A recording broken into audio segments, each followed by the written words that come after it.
AEW Dynamite held its beach break themed show tonight in Chicago, and I gotta say, I was expecting maybe a little bit more than what we got for the show. It certainly wasn't a bad show. As I'm reading some of the grades you guys are giving it in the chat right now, I'm seeing a lot of C's, a lot of B's, but I think the crowd felt a little bit quieter than I was expecting them to. I mean, they opened up with that great tag team match. I thought the card on paper was really going to deliver a fun show tonight. And I'm not saying the show was bad at all. It just, in my head, I think I was expecting more. So maybe it was slightly underwhelming for me. I think a big part of that was because of how predictable the show was, specifically with the main event. Now, Joe and Mox in a cage. It would be really weird if they ended Mox's run here on Dynamite to Joe. You know, it seems like Tony Khan has got an end game in mind, and this wouldn't be it. And whatever's going to happen, I feel like it's either going to be it All In, and if it's not there, it'll either be All Out, or it'll be Wrestle Dream on the 1-year mark of when Moxley stole the title and stuck it in the briefcase. So he was going to survive tonight one way or the other. Plus, Double or Nothing is coming up in a couple of weeks. We always get Anarchy in the Arenas on that show. They've already been kind of slowly setting up for that during the past several weeks on television, and tonight was probably going to be where, at least in the main event, I thought was where that would be finally set up, and it was. After the match, everybody ran in, took their turns running in, culminating with Swerve doing the top of the cage dive, running everybody off, and then gets on the mic and proposes the Anarchy in the Arena match for Double or Nothing. So there you go. It's going to be Swerve and Kenny and Joe and Powerhouse. I don't know if Shibata's going to be a part of that or not, and they're going to be taking on, I guess, the Death Riders. So it'll be Mox, it'll be Claudio, and it will be Yuta probably, or maybe not Yuta, and the Bucks. Now, I'm also guessing that maybe, I'm assuming Marina Shafir and Willow Nightingale are going to be involved in this as well. So that will be fun if they start mixing it up. And that's the match we're going to get, is Anarchy in the Arena, and Samoa Joe did survive. John Moxley did survive the championship match tonight, because it looks like we might have a new member of the Death Riders. Gabe Kidd showed up. We knew Mox had to have a trick up his sleeve. A lot of fans were predicting that maybe Jungle Boy could show up or Jack Perry could show up and join the Death Riders. Turned out to be Gabe Kidd, showed up in a hood with the briefcase and was able to slide the briefcase into the ring between the gap of the cage and the ring post. And Moxley picked it up. Briefcase shotted Joe to the face and was able to retain the title in a pretty bloody cage match, as Moxley was opened up pretty nasty. But, you know, another typical Death Riders victory. We knew it was going to result in some sort of shenanigans to get the win. And since all of the Death Riders were out there so early in the match, you knew it was going to have to be an outside person either joining the group or helping the group. We don't know what the case is yet, I don't think, with Gabe Kidd, but I'm assuming he will also be a part of that Anarchy in the Arena match. So Gabe Kidd came to save the day, and at the end of that, we had the Young Bucks coming out. Big post-match beatdown. They lowered the cage. Kenny ran out there as well. He was taken out by Okada. So they lowered the cage, trapped the babyfaces in there, was kicking their asses, and that's when Swerve showed up to run everybody off. And Anarchy in the Arena it is. So overall, Dynamite, not a bad show, and we'll run through it here. MJF got his answer tonight. We saw Tony Storm eat a pin. We had a pretty good opening tag match. We had a nice tribute to Sabu, and Zach Gowen made his return to the ring on Dynamite as well. So a lot to talk about there, and we're also going to get into some wrestling news, and we'll talk a little bit about Raw, and we will tribute Sabu. So since we have a very, very, very dangerously low audience in here right now, if you don't mind doing me a favor and smashing that thumbs up button if you have not yet already, and make sure you subscribe. Super chats and memberships are open, all that jazz, and we will be getting into these things here in a very, very rare Wednesday podcast. So looking forward to this one. Cheers.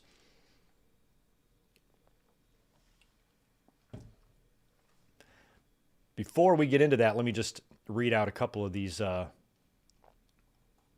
grades here to see if anything really sticks out. Yeah, Barry, Raw did not give us a ton. That's why it's going to be a quick little recap. But we did have a couple of things that I do want to mention on the show. Just want to make sure I'm not missing. Yeah, I got to get the couple of super chats out of the way first before we jump into things here, because I did miss a few when we were in transition here. Michael Cuomo, you said you had the $2 earlier. You're saying you had me at Tony in a 4-way. Yeah. Michael Cuomo, thank you for the $10. We were chatting about our attendance in school a few hours ago, or a little while ago during the watch along. Michael says he had perfect attendance in 3rd and 4th grade. My mom rarely let me have a sick day carried over. Oh, wait, I did read that one. I did read that one about the 20 years of work. We talked about that. Sorry. But thanks again, Mike. Juliet, thank you for the 5. AEW may say a brief something about Sabu tonight and save a bigger tribute for ECW. That was a while ago that you sent that. Or I might have read that one too. Shit, I'm sorry, guys. Kind of losing it. I didn't think I had gotten to those, but all right, we're caught up on that end. Right on. All right, well, I think the first thing we need to do tonight on this here podcast before we start running into the AEW Dynamite results and anything else we're going to talk about tonight is we are going to talk about Sabu. Sabu passed away a couple of days ago at the age of 60, and that's a pretty huge loss. That was pretty shocking to hear. Now, Sabu, I mean, just by the looks of him, he looks really beaten up and beaten down, and he's wrestled just an insane style. He's absolutely out of his mind. You know, he's had his share of demons with, you know, alcohol and pill abuse and whatnot, plus his wild, crazy, incredibly dangerously violent style of wrestling. It's not that shocking to hear that somebody like that might die at age 60, but this is a guy that was still taking brutal bumps as of WrestleMania weekend.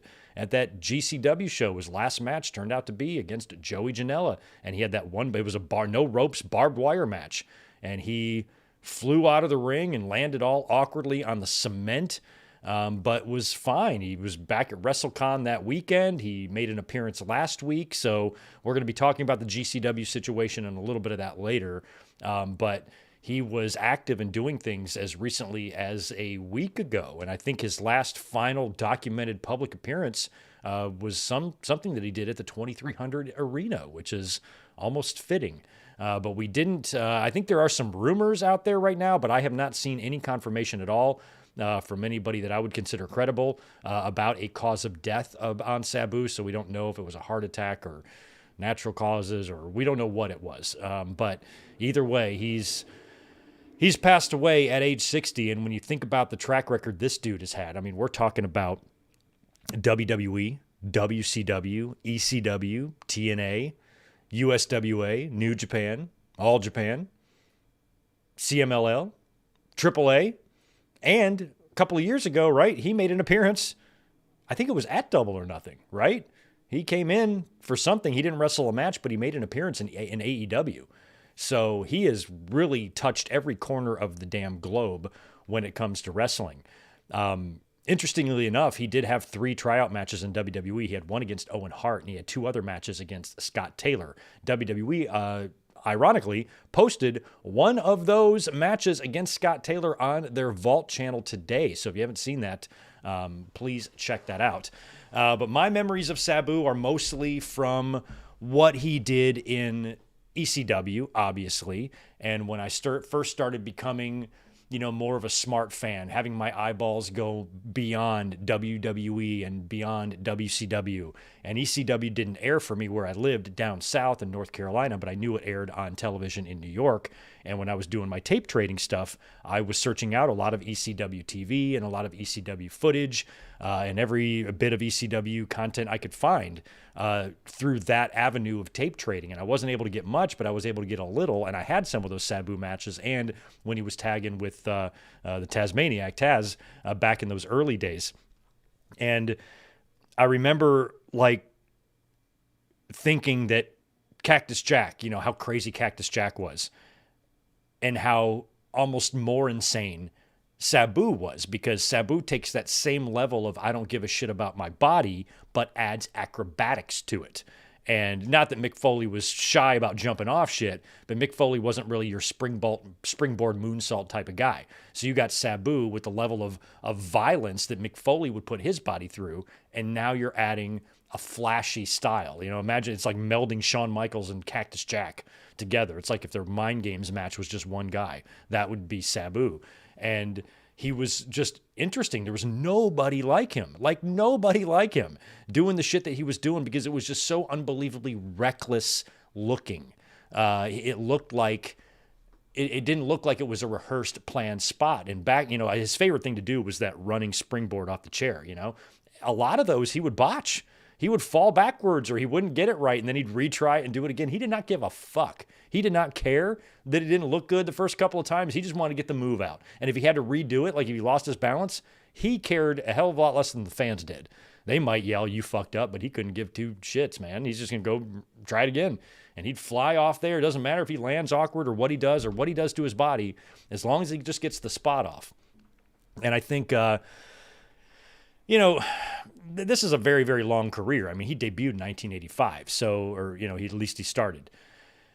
So, I'm just to kind of pick out some of my, I don't want to say fondest, but I guess top memories of Sabu. Has to start with him being, teaming with the Tasmaniac first, in the early part of ECW when they transitioned over from Eastern, because he was in the Eastern Championship Wrestling version, like back in 93. As a matter of fact, he won the ECW Championship in 93. I think he beat Shane Douglas for it. So a couple of years later, now they're ECW, their Extreme Championship Wrestling, he's teaming with the Tasmaniac.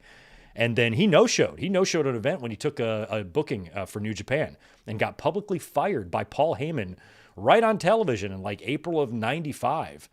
And he went to Japan and he worked there for a few months. And I remember him showing up in WCW and me being blown away. I remember being like kind of nervous about them because I'm a WWE flag carrier and I'm seeing what WCW has done over the past year with Hulk Hogan, bringing him in, and they're kind of turning the tables. Now they're live on Monday nights, and Sabu, I believe, wrestled on the second ever Nitro. He beat Alex Wright, and he wrestled a couple of matches in September and October and had a match at Halloween Havoc in 95 against Mr. JL, who I think was Jerry Lynn, right? Had a match against Mr. JL at Halloween Havoc, and he had his uncle, the Sheik, was at ringside. And he fell down and like broke his leg in a botched moonsault where Sabu had hit him, I think. And then after the match, he blew the fireball into Mr. JL's face. So even taking that bump and breaking his leg, the Sheik still blew the fireball. And they ironically talked about this match last night on Dark Side of the Ring, which is just so ironic that the Sheik, the original Sheik's episode, aired last night, just a couple of days after we learned of Sabu's death, which I guess we learned that on Monday. No, we learned it on Sunday. We learned it Sunday, right? Mother's Day, I believe. So yeah, it was Sunday when we learned this because I believe I was at work. So they just talked about that last night on Dark Side of the Ring. So he was only in WCW for, 6 to 8 weeks. He wasn't there long. And then he returned to ECW at the November to Remember show. And that would kick off, his long feud with RVD that would eventually lead to them teaming up together. And then the following years, I think it was definitely November to Remember, so it had to have been 96, was when Taz was in there and the lights went out and they came back on and it was Sabu. It was like one of the greatest moments in ECW history. Like the fans like shit their pants, and he was the one to finally come and stand up and stop Taz.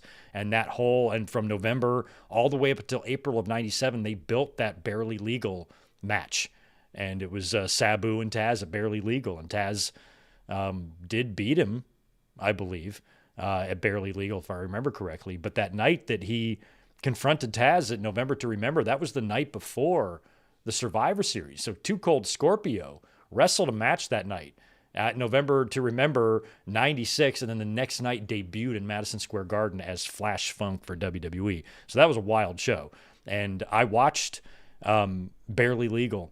I bought the pay-per-view. I was very excited for it. And I remember I had to work, and I remember having to trust, because back in those days, it's not like now.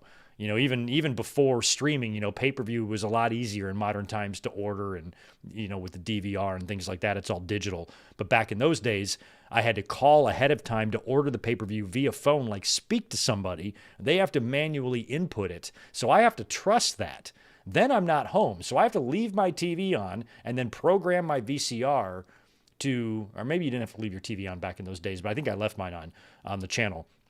And then program the VCR to tape it. And I had to trust that. And I remember rushing home to get home. And I got through the door right when they were throwing the toilet paper in the ring in the beginning of the match or something. So I was able to get there and save it. But, Barely Legal. I remember, I was just in my second apartment. I'd only been living on my own for, a year and a half by that point, and watching Barely Legal on pay-per-view. And I remember that Taz and Sabu match. And then Sabu, he would go on, that same night at Barely Legal is when Terry Funk famously won the ECW championship. Well, later on that summer, it was that Born to be Wired show, and it was that barbed wire match. I think it was the same type of match. He just worked with Joey Janela, if I'm not mistaken. It was Sabu. By the way, Sabu's real name is Terry Brunk. And this barbed wire match he had against Terry Funk for the championship was, I think it has to go down as just one of the gnarliest matches. And I think it's something that ECW didn't really do again because of just how insanely brutal and violent it was. And Sabu needed over 100 stitches in his arm. And during the match, they just tried to tape him up with duct tape. I mean, it's disgusting. I mean, there's a lot of nasty things to watch in wrestling. And some people have their limits. Terry Funk and Sabu is some folks' limits. That they cannot go any more violent or graphic than that because it's tough to watch. It's really tough to watch. And Sabu won the ECW championship. He beat Terry Funk for that title and would only hold it for 8 days before dropping it to the man who he beat for the title back in '93, Shane Douglas. And then Shane would, go on to hold that belt forever. I think he dropped it a couple times early, but he held the belt for over a year and was champion well into 1999. So Douglas was about to begin his reign of terror in ECW. But after ECW and, the buyout and whatnot, he didn't come in as part of that invasion. He wasn't part. That would have been cool to see him there, actually. He didn't show up for any of that. He went to TNA for several years and then showed back up during the resurrection or resurgence of ECW. When they brought the brand back and they did those one-night stands, Sabu came in for that, and he worked one-night stand 2006, the one with the Cena match. He worked against Rey Mysterio. There's that spot, that running springboard spot that he likes to do, only it ended with a DDT through the table. Him and Rey just took the nastiest bump in that. He even faced John Cena. It was Vengeance 2006 Extreme Rules Lumberjack match. He was in the ring on pay-per-view with John Cena, no less. That was a pretty big deal. It was 1 week after that show, or just several days, I believe, after Vengeance 2006, that he was pulled over with Rob Van Dam, and when Rob Van Dam was champion. And there's still the dash cam footage you can go watch of these fucking morons driving down the road shirtless, smoking doobies, and getting pulled over. And it screwed him. It really, really messed up RVD's career and title run. And Sabu was a part of that. And help me out here. I only am going by memory. He has one WrestleMania match only, right? WrestleMania 23. It was the ECW Originals against the New Breed, and the ECW guys won. So he has one WrestleMania match, and he's undefeated. So Sabu has a better winning percentage at WrestleMania than The Undertaker. Let that one sink in. And of course, he had his final match over WrestleMania weekend in Vegas. It was another one of these barbed wire matches, and it was against Joey Janela. And there was that bump that was floating around on social media of him flying out of the ring and landing sideways on the concrete and laying there stiff. It was just hugely disgusting, and a lot of people were really worried about him. But that's Sabu. That's just the way Sabu is. He's going to be hardcore, literally till the end. So he has this last match with Joey Janela. He goes on to do WrestleCon, I think the next day. And he even made an appearance. He's made several appearances, including one just last week. So everything seemed fine with Sabu. And then we learn on Sunday that he passed away, unfortunately, at the age of 60. He also, in the mid-2000s, he dated Melissa Coates, who passed away a couple of years ago due to COVID complications. Now, we just saw her turn up in one of our watch-alongs. I think it was the Backlash show we watched last week, where she had an in-ring segment or something like that, and I'd forgotten all about her. But we don't really know much right now, I don't think, about his death. There was some controversy in the last couple of days because of an interview that Joey Janela did with Uncrowned before Sabu passed away, where he discussed the details of Sabu's last match and Sabu getting there. And apparently he had some communication, but he was running very late. There were stories of him not being able to get out of bed in the morning. His foot was a mess. And apparently he was given something called, I don't know if it's kratom or kratom. This is some gas station bullshit that you can buy that's like a legal, almost like a legal opiate. And a lot of people who are hooked on pills use it to get off pills. And this is something that Sabu routinely takes. I don't think it's very safe. I don't think it's something you want to buy, but you can probably find it in like head shops and whatnot. I've never even heard of this shit before. And apparently, you know, somebody put up a really, really irresponsible post. You know, GCW and Brett Lauderdale and Joey Janela drugged Sabu and gave him this stuff. I'm like, do you even know anything about Sabu? You know, this guy is, you know, he's definitely abused a substance or two in his life. And if he's given anything, he's going to be taking that voluntarily. Nobody's going to be giving him anything. And I think that it was worded or phrased as if, you know, they were doing whatever they could to get him in the ring, even if it meant drugging him. And now all of a sudden they're responsible for his death. And I think to even put that out there, to put something like that on someone's conscience is really, really fucked up. Joey Janela and GCW had nothing to do with Sabu's death. Sabu does what he wants. He works the shows that he wants to work. He no-shows the shows he doesn't. And he's always still been able to get bookings regardless of that reputation. He is completely responsible for his own actions and whatever he does. And sure, it's not ideal to have somebody that age in that condition to be getting in the ring, of course. But this is Sabu. And I think if GCW would have refused to let him work that night, I don't necessarily think that means that Sabu would be alive right now. I don't think it means that at all. And I think people to insinuate that is pretty unfair, you know, unless you have some concrete, real evidence and there is some legitimate proof of some negligence or whatnot that could have attributed to his death. You know, but this, are you blaming it? That would be like blaming the WWE Hall of Fame for killing the Ultimate Warrior. You know, just a coincidence. Now, if we learn more information and something comes out that, you know, sheds some guilt on one of these parties, then fine, we'll talk about that. But I think just to make that broad assumption and just to assume that Sabu passed away this close after his final match, that he must have been drugged and murdered, that's pretty fucked up to even say that. And all that does, especially on an idiotic app like Twitter, is you get all these morons who are just going to kind of blindly believe that. And now they're going to be going after, you know, Joey Janela tweeted, I've been called a murderer in the last 1,000 times in the last hour alone from just dipshits, you know, and that's the true horror of misinformation. That's why a moron is president right now, is because of misinformation and how easy it is to spread that.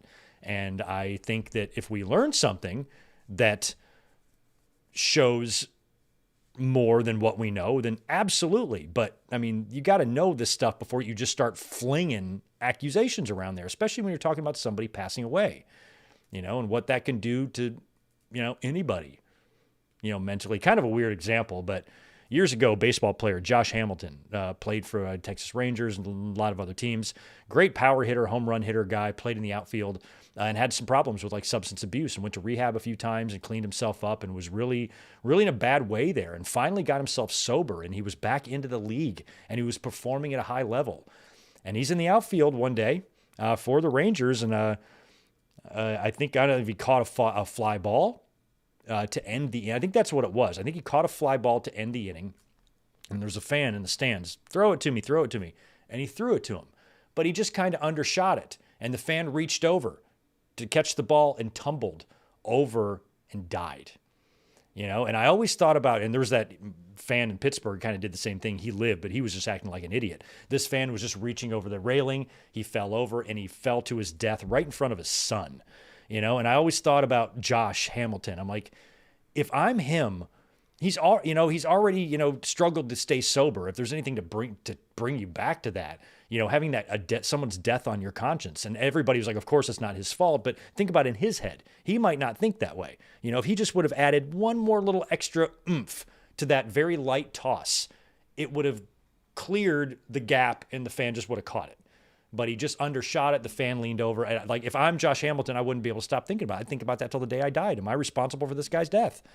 So to even say something like that to Joey Janela and to even put that in there or even put that on his head, you better be absolutely sure that there is some serious blame to be passed around here after that. And here's what Janela said. So basically, in the interview with Uncrowned, he was basically just embellishing, what bad shape Sabu is, basically just putting over his toughness. His foot is the size of a watermelon. He can't fucking speak. He can't get out of bed, but he's still going to be there to do the match because that's who Sabu is. And he talked about, how his team had given him the kratom or whatever it's called. And here's what Janela said in a tweet, I think a day or two ago, and I quote, "I'm truly devastated over this, and this whole deal has really affected me. Kratom is something Sabu took daily for years. It helped him get off other substances. Sabu loved his weed and kratom. His body was wrecked doing what he loved for 40 years. I did an interview for that article 2 days after the match, not knowing what would transpire weeks later, and I said he was knocked out after that spot when, despite being a rough deal, he was not that. I was just trying to add to the lore and unpredictability of Sabu. I loved Sabu. He was legitimately my idol growing up and my friend. I just wanted to give him and the fans one last great Sabu spectacle. I'm sorry for lashing out at you, but your tweet caused a I think he's responding to that asshole. I'm sorry for lashing out at you, but your tweet caused a snowball effect that has many people saying I was part responsible for my friend's death. Sabu was fine after, the day after, signed at WrestleCon, and has been doing many appearances since. I don't know what the cause of death is.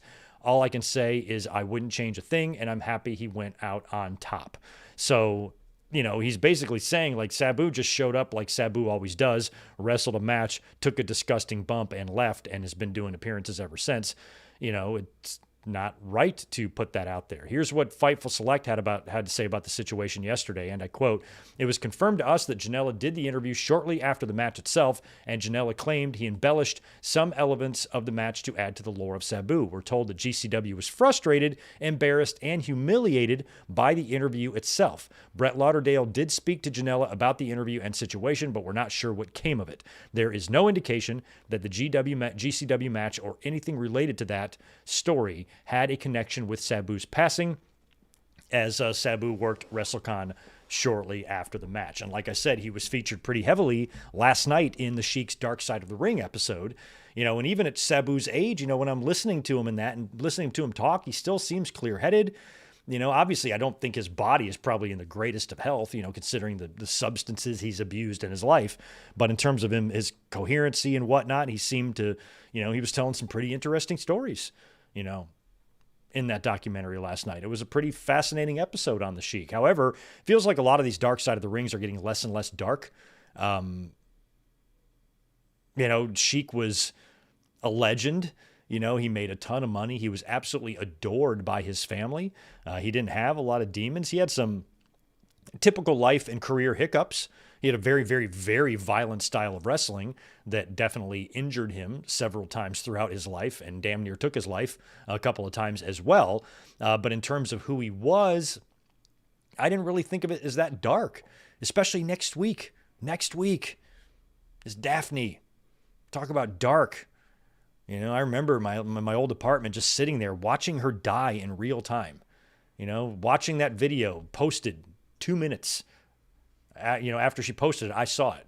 Her sitting there with the gun. And everybody rushed to scramble to get to her and didn't get to her in time.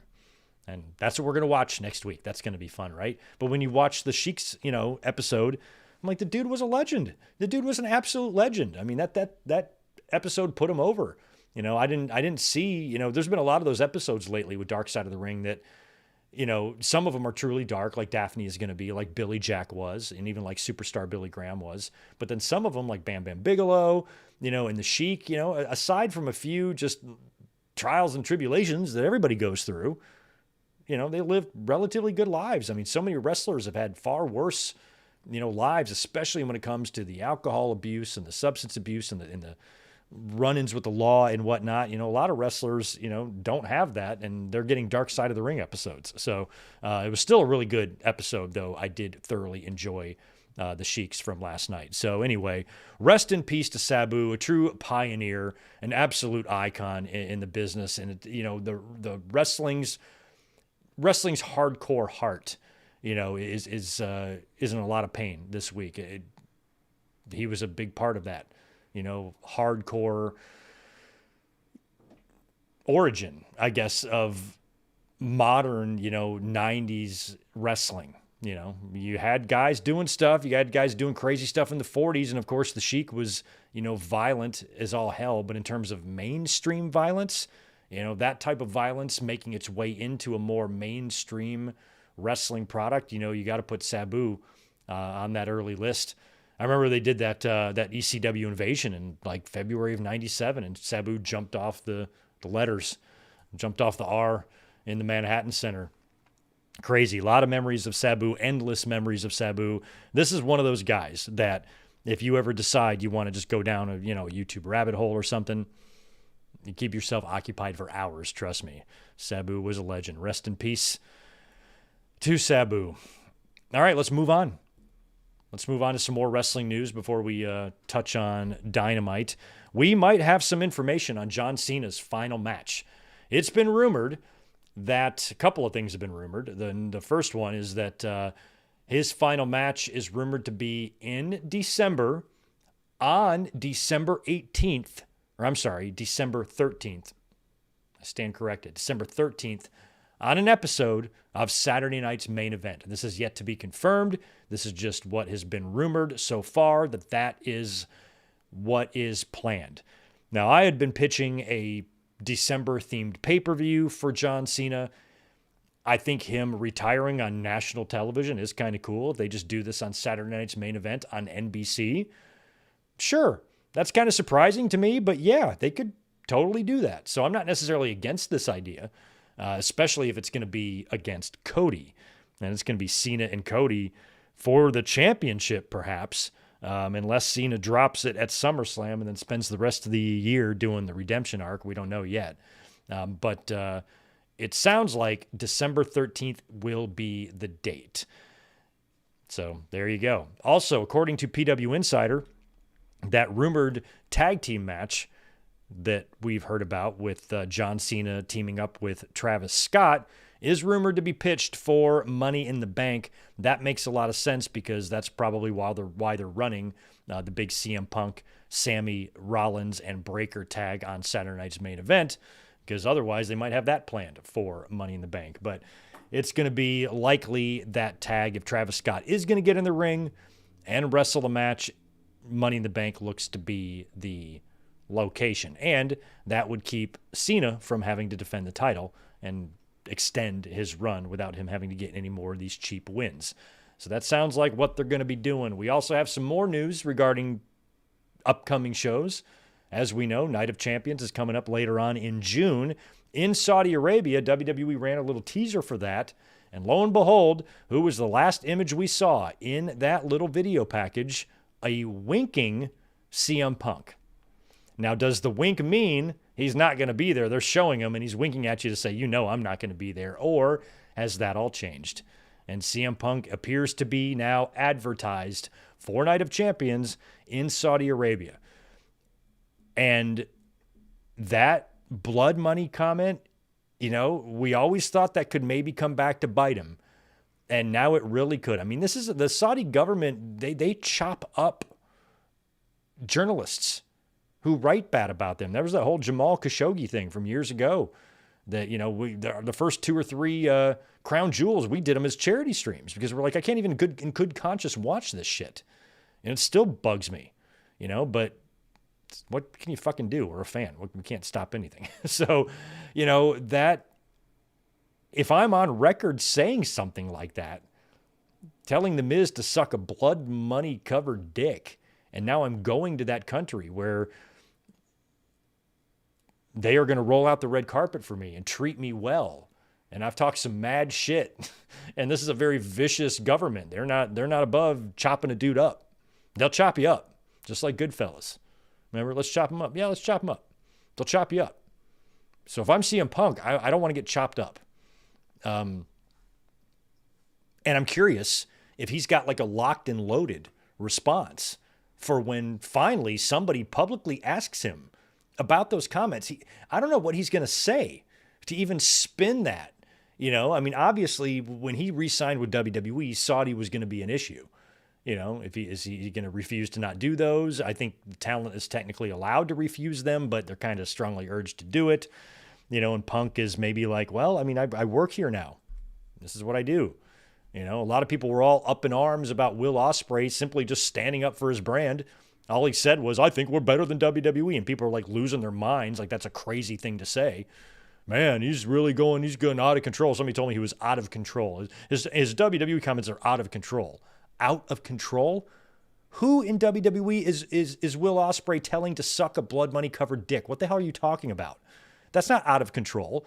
If somebody from WWE is asked about AEW, I expect them to say, they are minor leagues. We are big leagues. I'm not offended by that. That's what I would expect them to say.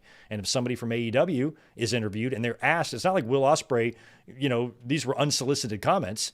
He was asked about it.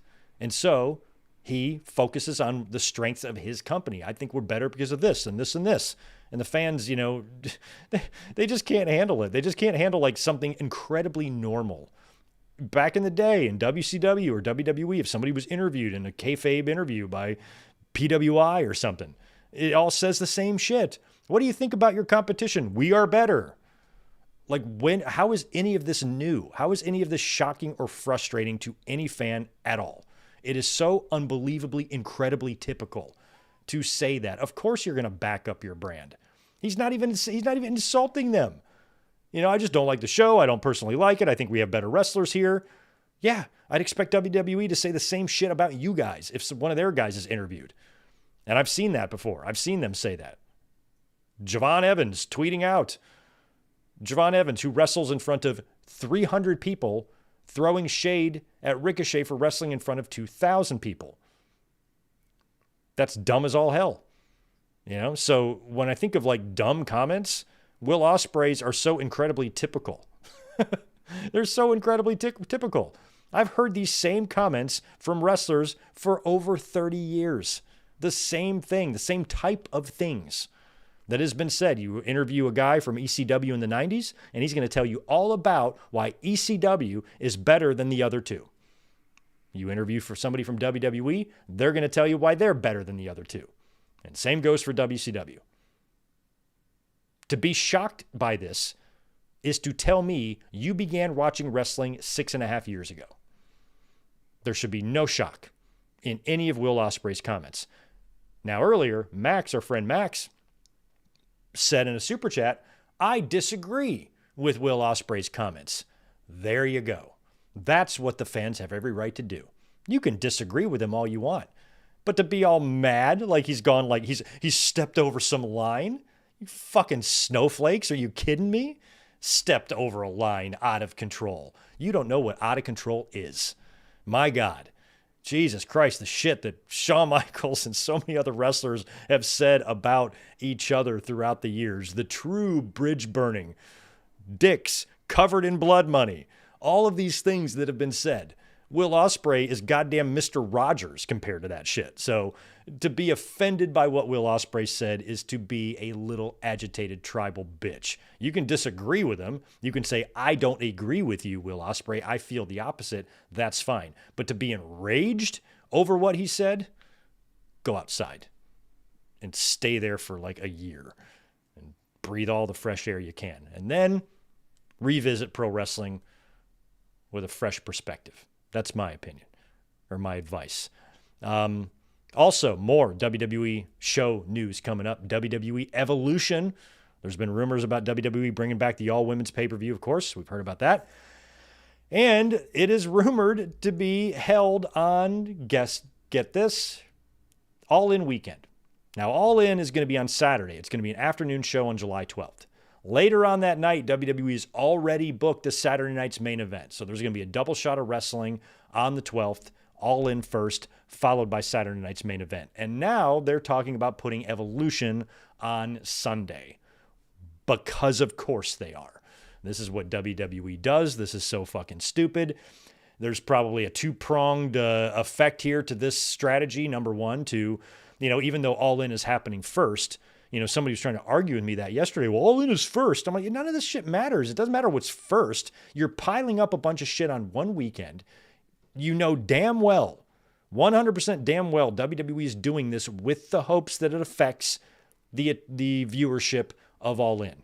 Maybe fans don't have, the type of lives where they can just sit at home for 48 hours straight and watch all the wrestling they can. Maybe they can watch one, but not three. Maybe they can watch two, but not three. Maybe they can't watch it all. So, I really, really want to see that all-women's pay-per-view, so I guess I'll work on Saturday during All In, and, then I'll watch the pay-per-views. WWE forcing fans to, make decisions and choose. And I just think that's incredibly petty. And they do this shit all the time. They are always trying to look for a way to step on the throat of the competition that they are 10 times bigger than, because they're big, stupid, bully fucks. And I don't think they got any business trying to pile on stuff like that, because that doesn't benefit anybody. That doesn't, they used to say, this fucking company used to say the same thing about WCW when they went live on Monday nights head to head with Raw. Vince McMahon was so offended by that.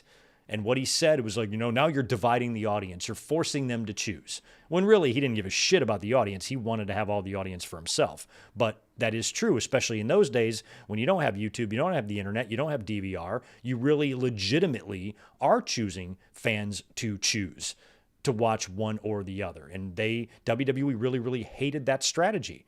And here we are years later, they're doing the same thing. They're trying to pile on things or put shows on the same weekends to downplay or overshadow or affect or whatever. Hey, that's all. It's not illegal. WWE has every right in the world to do this. I just think it's kind of shitty. That's all. I'm not offended by it. I'm not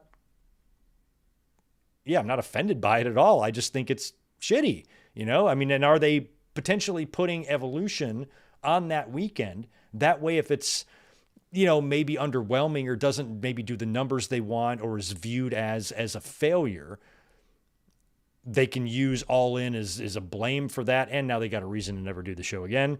I don't know. But all this is remained to be seen. We don't even know if the pay-per-view is happening yet, but if it is, apparently it might be on July 13th, which will be the day after All In, which means WWE is going to be running two shows on the same weekend as All In, which again, not illegal, but if they ran it the weekend after, it might be a little bit easier for fans to watch everything. That's all. All right. Let's just finish with AEW. We're just going to finish with AEW. We'll move on to Monday's Raw real quick. Now, Monday's Raw was not a bad show. I had to work. I missed the show, but it really wasn't that eventful at all. We just had CM Punk opening up the show, talking about Paul Heyman, of course, and he called him a fat little snake and said he should have saw this coming and apologized to Jey Uso for warning him about Paul Heyman. And, of course, that brings out Paul Heyman. It brings out Seth Rollins, brings out Braun Breaker. I think my favorite line of the whole night was when Punk told Rollins, "You're just a song, kid," and then the bell rings. Insinuating that to Seth Rollins. No, Punk's no slouch in the ring, but I think, athletically, Seth is slightly better. And of all the people to deliver that line to, you're saying that to one of the best in-ring workers in the business. That's just really, really funny.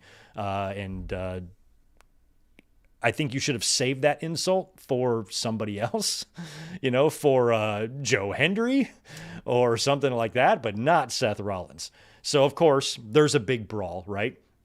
They hit the ring. They start attacking CM Punk. He's then saved by Sami Zayn. And then Jey Uso shows up as well. And then all of the heels retreat. So you've got Sami and Punk and Jey all in the ring while only Rollins and Breaker retreat. And you're wondering, I'm like, there must still be a third man coming.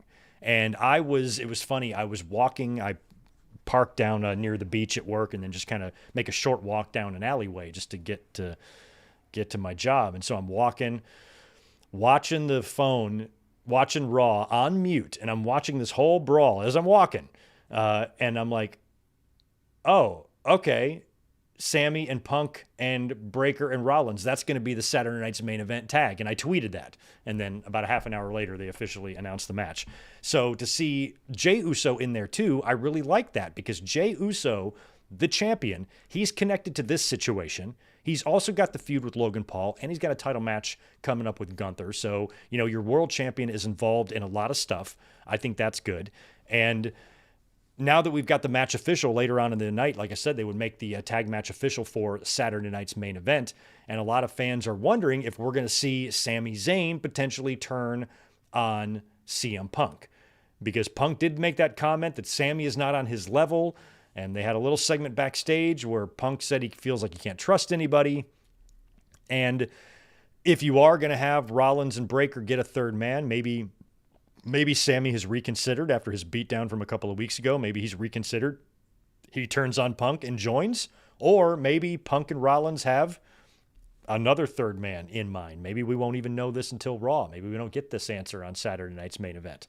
But possibly on Saturday night's main event, we could have Sami Zayn turning on CM Punk. So we will see. But it looks like, with this whole situation, WWE's trying to replicate a little bit of what they did back in 2023, and it was the Judgment Day involved in so much. So it's going to be Heyman and his crew. If this is going to turn out to be another dangerous alliance, this is going to be the story for 2025 on Monday Night Raw. So hopefully this is good. Raw this past week wasn't a bad show, but it also wasn't a very eventful show at the same time. So, it was like that with the Judgment Day too. Sometimes we would just have some banger main events, and then sometimes you'd have some shows that just felt a little off. So this is going to be our angle on Raw for the year, and we'll see how this all progresses. We've got Money in the Bank coming up. We're going to have some qualifying matches coming up. I think there's a lot of people on Raw to be considered for the Money in the Bank. I believe that Naomi should win the women's Money in the Bank, so I feel like the men's Money in the Bank needs to be a Raw person. So you're looking at a Braun Breaker, you're looking at a Sami Zayn, you're looking at a Seth Rollins, you're looking at a CM Punk. I would also like to see Drew McIntyre, perhaps. I think Drew McIntyre winning would be a great story, but he's over on SmackDown. There's also been some talk. I think Brian Alvarez made some mention that he thinks there might be a draft coming up at the end of the month, but it's already the middle of the month, so I don't know how we're going to have time to get through that. But if there is a draft, you could maybe put Drew back over to Raw, or you could move Naomi to Raw. I don't know. But I still think your briefcases should be separated. And there's also kind of a chance that we could have a very early cash-in again this year based on a match that we would learn about later. So also on Raw, we had Penta defeating Chad Gable. Have you guys seen El Grande Americano? Have you ever seen like a side-by-side picture of El Grande Americano? Like go on, try to just get two pictures and put them side by side and look at El Grande Americano and Chad Gable. It is uncanny. Like seriously, they look exactly alike. Exactly alike. It is the weirdest thing. I saw it today. I'm like, Jesus, I guess I never really looked at a side-by-side picture, but I mean, it's like the same height, the same build, the same tan. My God, imagine if we could somehow see what El Grande Americano looked like without his mask. If we could somehow get a picture. Does anybody have like any childhood photos of El Grande Americano? Like, wouldn't it be wild if he like looked like Gable? Holy shit. But anyway, Penta defeated Chad Gable. Backstage, we're in the Judgment Day treehouse.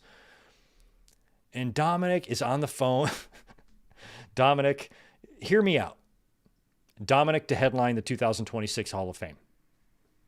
I'm all for it. Because he's on the phone with his girl, Liv Morgan. And she's still in Japan filming her movie, right? So he gets off the phone with her and he's like, yeah, she's doing great. The only thing is she told me good morning, but it's like nighttime. And the fact that Dominic had to have time zones explained to him is why Dominic is a Hall of Famer. He is the best. I fucking love Dominic. He's the funniest motherfucker I've ever seen. Top guy. Dominic and Tony Storm. They're my 1 and 2 right now in pro wrestling. We had American Made defeating the War Raiders was with help from the New Day. So backstage, Pierce made a future triple threat match. So New Day is going to have to defend against both teams. They didn't say when that match was going to happen, but it's coming up on the horizon soon. Then it's time for a Jey Uso promo. He comes out to talk about Logan Paul. And backstage, Adam Pearce had told him that he needed to inform him of something. Gunther then comes out, and incidentally, Pat McAfee is fine from his match at Backlash. I think he showed up after the first segment, got an entrance and everything, and said that he got his ass kicked, but he's okay. And as we saw at the end of Backlash, I was worried about how that feud or how everything was going to go on Monday night. I'm like, if Gunther just destroys McAfee, he's going to have to be off to sell that. But if McAfee survives, then Gunther might still come out and attack him. Whatever they do at Backlash needs to kind of just squash everything. And they kind of did that with a little show and nod of respect there. And McAfee came out looking pretty good, despite getting beat up. He had the broken blood vessel in his eye or whatnot. So it looked like his situation with Gunther was done and squashed, and they're moving on.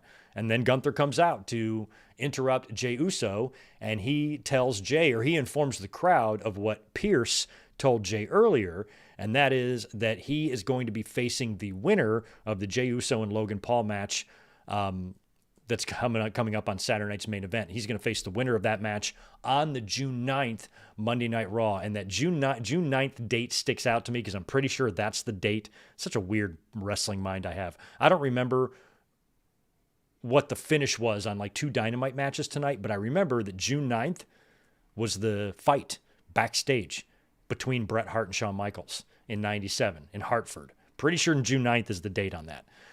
So anyway, Gunther will face the winner of Jey and Logan on Saturday night's main event on the June 9th Raw. So Jey Uso, we know, is going to retain over Logan Paul on Saturday night's main event. So it's going to be Uso and Gunther again on Raw on June 9th.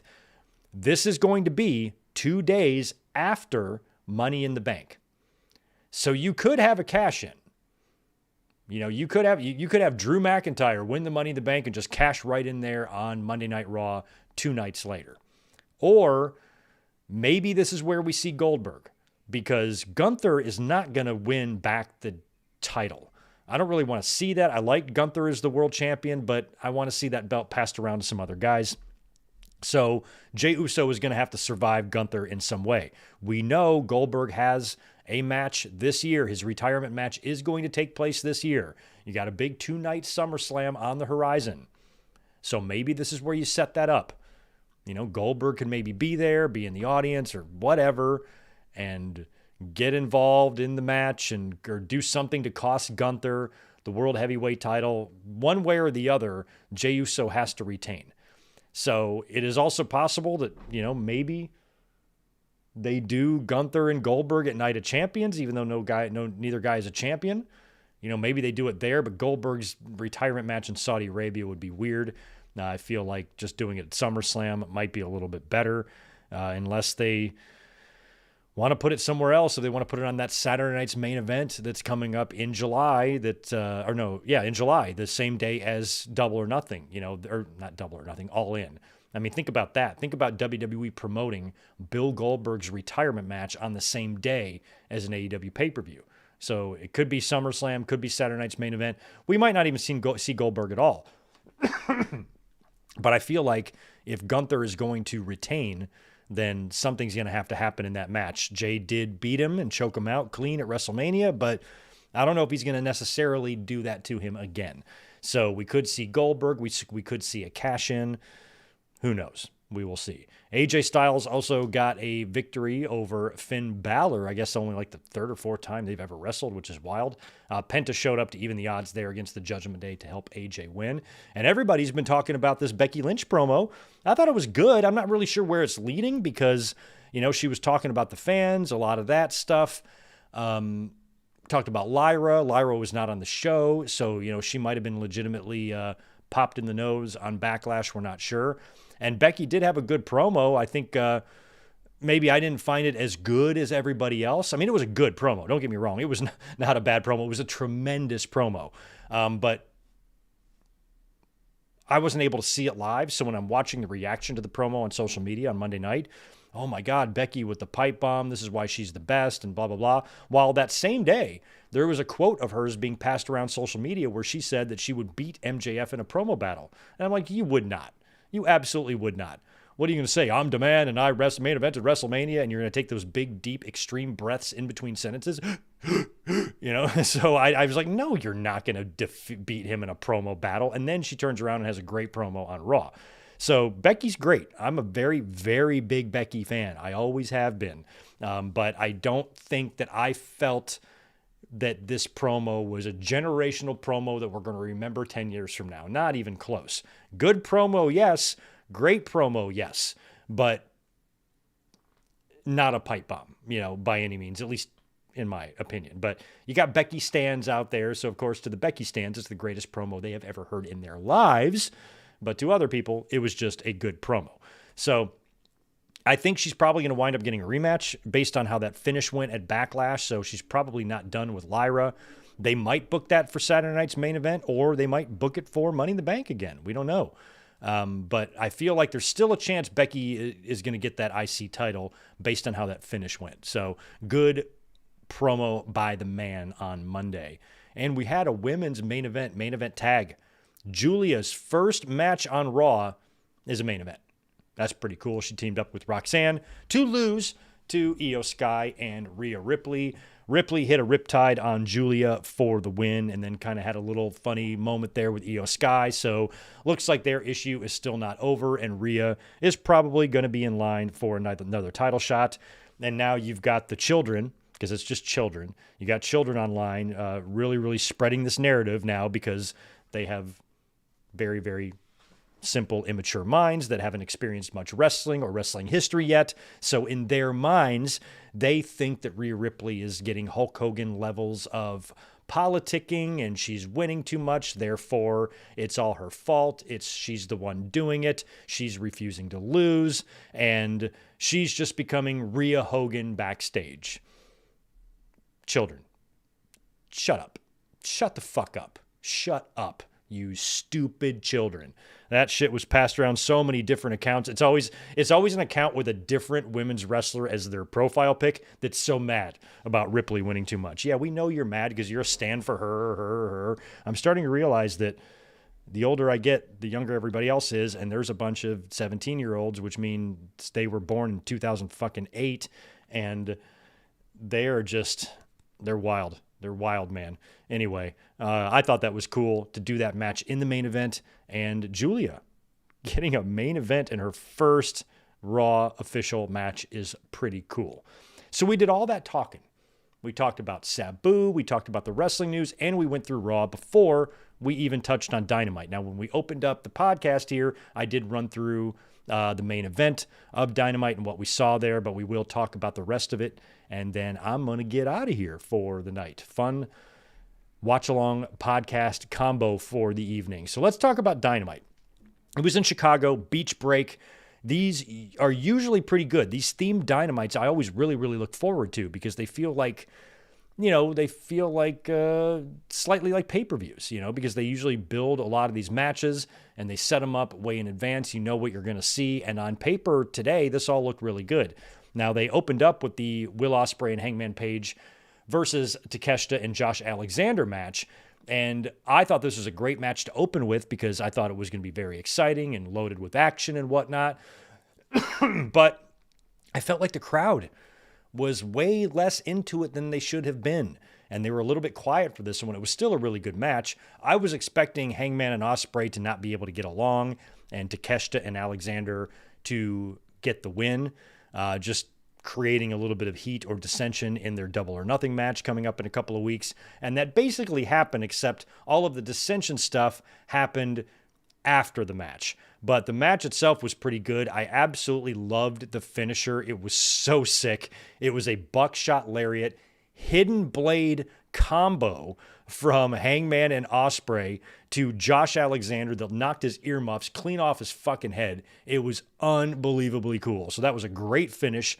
And Hangman and Ospreay did, in fact, get the win. So I was wrong on that one. Now, after the match, there was a big post-match brawl, and Ospreay tagged Hangman with one of his forearms. And then, of course, there was the arguing. This is all the stuff that I was expecting to happen in the match, happened after the match instead, but same process. And now these guys are set to collide in the finals of the Owen. I don't know who I'm going to pick in that yet. I guess I'm going to be happy with it either way. It all depends on, what's going to happen at All In. If they plan for Moxley's run to end there or not.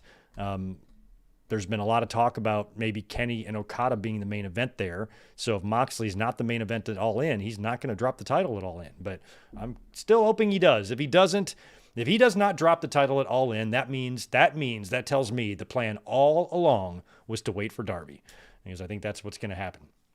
After that, we had Zach Gowen making his return to the ring, one-legged Zach Gowen, who I personally haven't seen since 2003. Now, he's worked indies, and he's stayed pretty active, still in really good shape, can still move around like nothing on that one leg. He's incredibly just agile and smooth, and that's what blew me away in 2003 when I first saw him, is how incredibly just smooth he is on that one leg. It's just crazy to watch.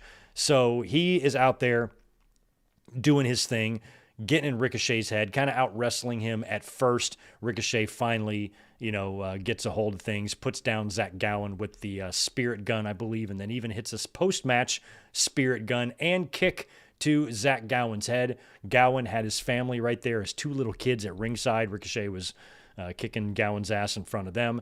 So all that was fun. Ricochet came out with the prosthetic leg, of course, and Zach Gowen even used that leg in the match when the referee was not looking. Pretty fun. It was kind of what I expected. I didn't really know what to expect from Zach Gowen now that he's in his 40s. He was such a young guy back when he was mixing it up with Vince and Brock Lesnar and everything else he was doing on SmackDown back then. So, and he's from Detroit. So always cool to see Zach. I'm glad he got a match on Dynamite, a little blast from the past there. And Ricochet put him down and walked away like the sniveling little piece of shit heel that he is. I'm so glad that Ricochet made this decision to jump, and he's here doing this instead of working speed matches on Twitter. This is way better. All right, so then it was the Hurt Syndicate. So the Hurt Syndicate has a match. Earlier on in the night, MVP told MJF to come to the ring after our match because we've got some information for you. So Max is a little worried because Renee had reminded him, hey, dude, what happens if they say no? And then he's like, oh, shit, I could die. Fuck, I didn't even think about that. So he's freaking out now. So Hurt Syndicate's out to the ring to face Top Flight. They, of course, defeat Top Flight. Then after the match, we got a very WWE type of segment happen where Dustin and Sammy, the Sons of Texas, come out. They're, of course, the Ring of Honor Tag Team Champions. And they want a title match against the Hurt Syndicate. Then the Crew comes out. So it's, what's their faces? Leo Rush and, why can't I think of who it is? So the Crew is out. They want a title shot too. So MVP proposes that Dustin and Sammy and the Crew have a tag match on Collision, which I believe they're taping right now. And the winner will get the title shot against the Hurt Syndicate. So I think they're killing a little time here. Extend Hurt Syndicate's run a little longer until that FTR match happens. And then after that is all agreed upon, MVP calls out MJF. MJF doesn't come out.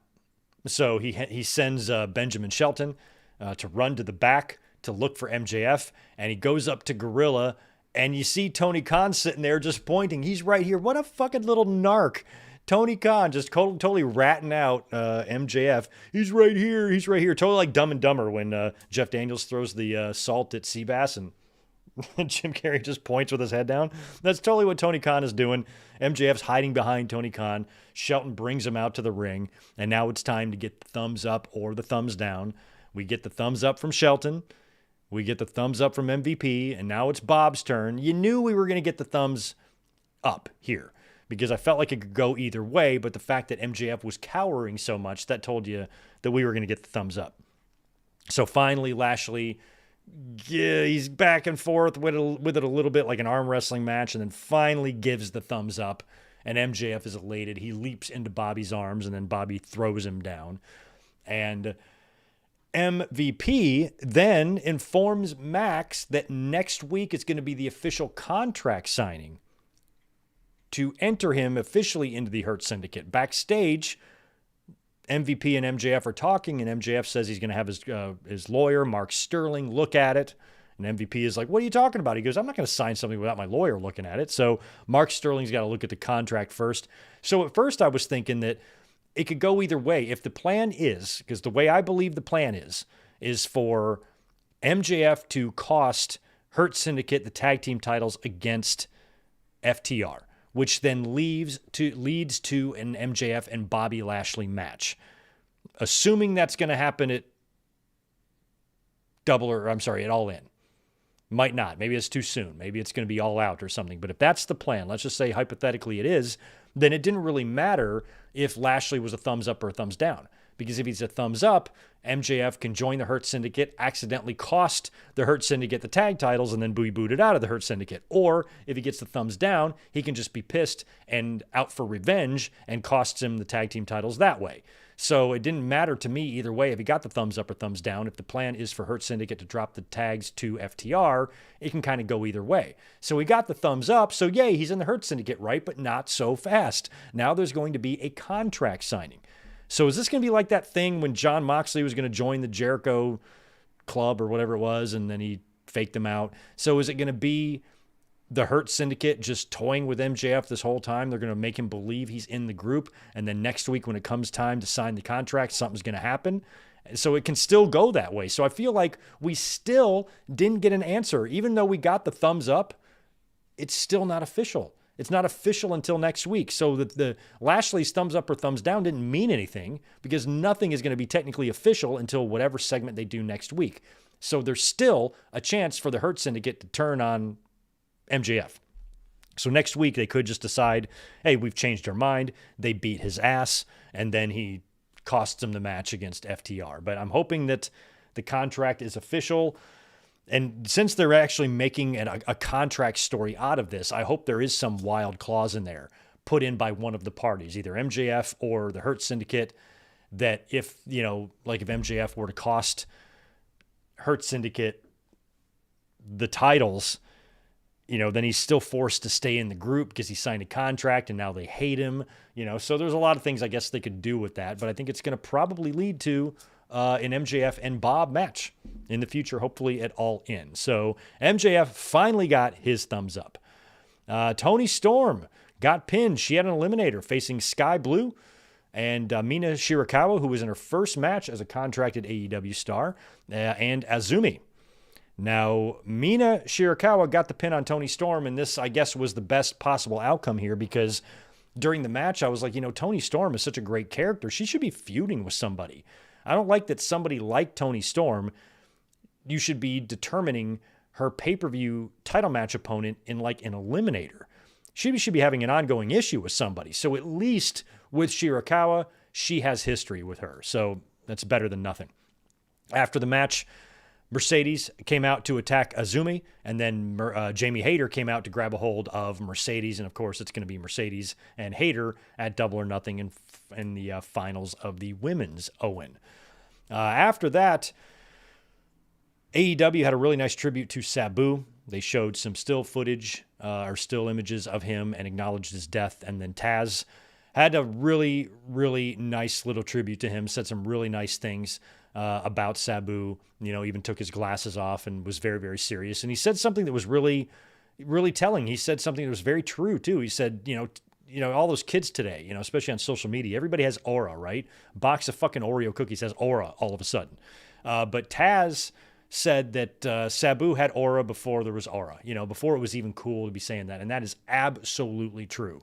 I think Sabu, what I talked about earlier when we were attributing his career and whatnot, and I talked about like how the first time I saw him and came across him, there was just something that stood out. He was different. That's called aura. He had that.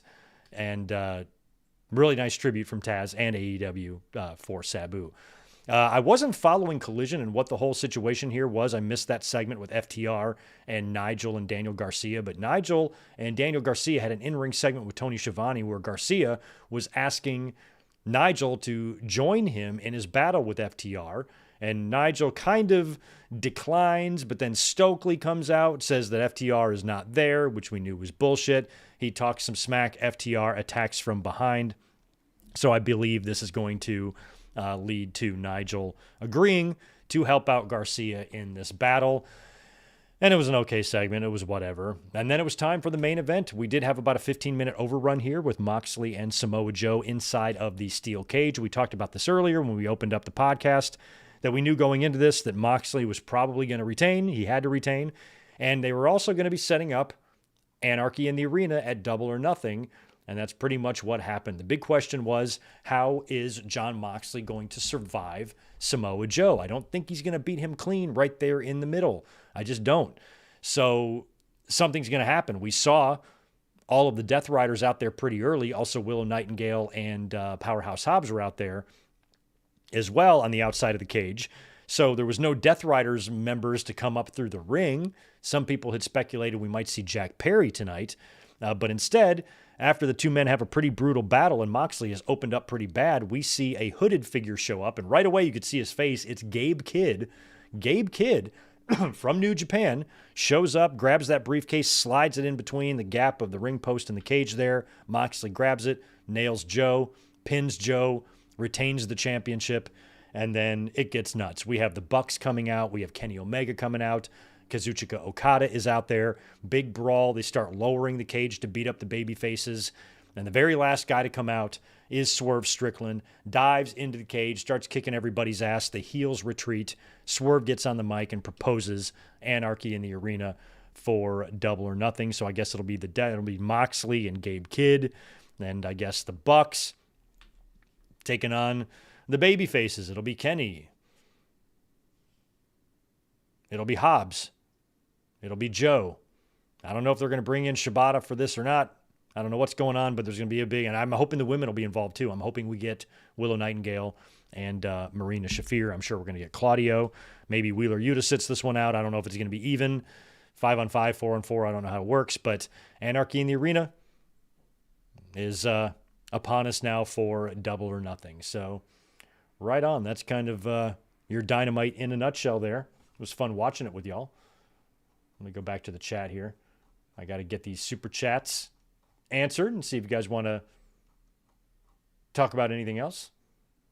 Zane G, appreciate the $20, my friend. I'm not the one to assume stuff. Would you say partially that the way Sabu went out was due to the toll taken on his body over the years of the ECW matches, barbed wire, steel chairs, and all that stuff? Yeah, just Sabu being Sabu. You know, this guy was just gnarly, man. He was just,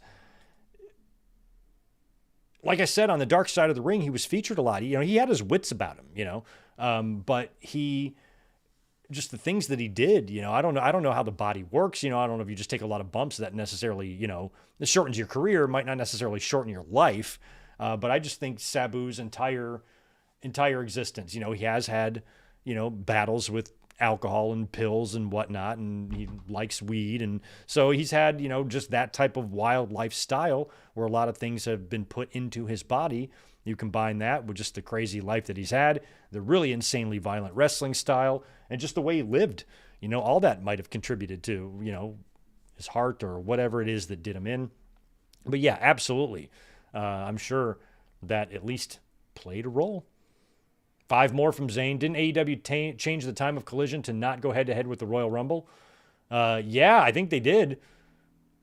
They might have done the same thing for All In. I'm not sure if it was, I don't know. I can't remember, but it might not have always been scheduled as a daytime show. Maybe when they got the Saturday night's main event date, they moved the time earlier to not go head-to-head with that. It's very possible. You know, but as a fan like me, you know, who doesn't have any tribal issues, and I'm not, you know, obsessed with any of that stuff, it's annoying. I wouldn't want, and that's the thing, I'm not just saying WWE. I would not like that if AEW did that either. You know, if WWE has got one of their shows, I wouldn't want AEW to just to book a show up against it for no reason. I don't want that.